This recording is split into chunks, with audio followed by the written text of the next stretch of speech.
Hey everybody, it's April from April Miller Coaching, and I was going to finish up this series on PTSD by talking about solutions. And some questions I kind of came up with that maybe others have wondered is there a solution to PTSD? Can you solve it for someone?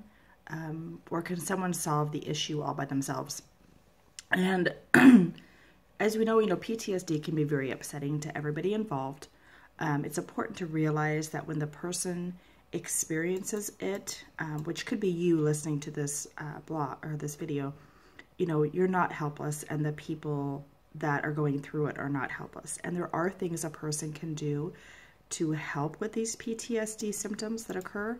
And this can reduce that anxiety and the fear and just take your life back. I mean, you don't have to suffer at 100% for the rest of your life. One thing we need to keep in mind is that not everyone reacts the same way. Not everyone experiences PTSD right after an event. Sometimes it takes weeks and months or even years before it begins. So that's why I always try to keep in mind that everybody has a story. So if somebody is acting strange, there could be a reason behind it. It could be something just really minor. They're just having a bad day. Or this could be a PTSD thing that's going on, and we really need to help them out, especially if there's someone, within our circle of friends and family. So I've got some self-help tips that people can try, and then you can pass this on to people that you may know. The first one is just to keep moving. Exercise not only releases endorphins, it improves your mood, it improves your outlook, but it actually can improve your nervous system by getting it unstuck, so to speak. It helps your nervous system move out of the immobilization stress response. And so some really good examples for exercise to get that going would be like rock climbing, boxing, weight training, martial arts, any rhythmic exercise, and just exercising for 30 minutes a day. That's it. That can be enough to help with those PTSD symptoms. The second thing you could do is you could actually self-regulate your nervous system, So PTSD can leave people feeling vulnerable and powerless.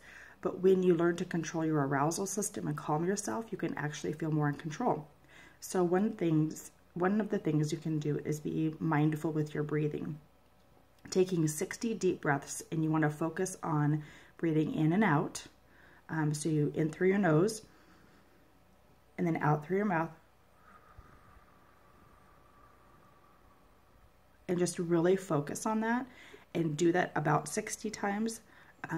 That will help you relax. So when you feel yourself getting that intense, try to control and be in control of yourself to do that.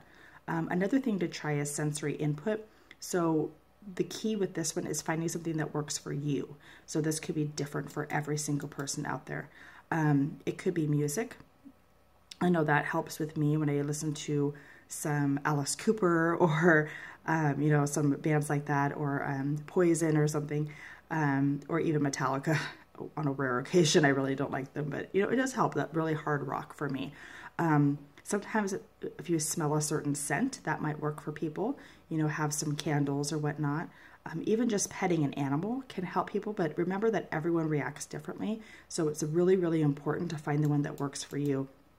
And you may have to try a few different things, but you'll know right away what works for you. The third one is to connect with others. You don't have to talk about your PTSD and your triggers, but we need to realize that the support and companionship of other people is very vital to our recovery. But you want to reach out to someone who's not going to judge, criticize, or put you down. You need to find somebody that is going to understand and listen and support you. When you're doing this with another person, make sure it's at a time where you will not be interrupted. There's even volunteer groups you could join, or PTSD groups in person, or even on Facebook. I actually have one on Facebook that I'm involved in. It's called the Women's Support Group. And I have a link in my blog. So if you click on my blog down below, the link is in there underneath tip number 3. And the last one is make healthy lifestyle changes. You want to take time to relax. You want to avoid the alcohol because that could intensify it, and especially drugs. Eat a healthy diet and especially get enough sleep. With the sleep, you want to try to aim for 7 to 9 hours. Make your bedtime relaxing, make it quiet, and make it as dark as possible. When you're helping a loved one, I just want everybody to consider the following. Please don't pressure them into talking. Let them take the lead. Manage your own stress so you can help them out. Try to prepare for PTSD triggers. So as you get to know your friend or your loved one, you're going to learn to know their triggers, especially if you guys talk, and just kind of prepare for that.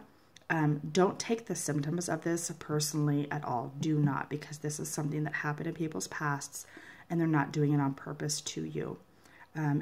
Educate yourself about PTSD. I'm a firm believer in educating yourself. The more knowledge you have, the better it is. And of course, take care of yourself.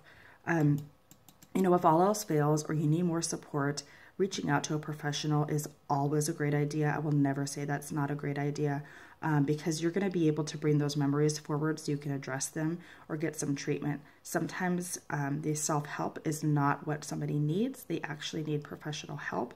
And they can get some trauma-focused cognitive behavioral therapy. They can get some family therapy, medication, or EMDR, which is eye movement desensitization and reprocessing. Desensitization and reprocessing, sorry.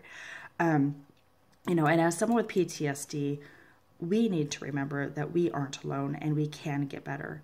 And those that have a loved one with PTSD, again, please be patient, be supportive, and don't take it personally. Go out there and embrace the positive. Thanks for watching.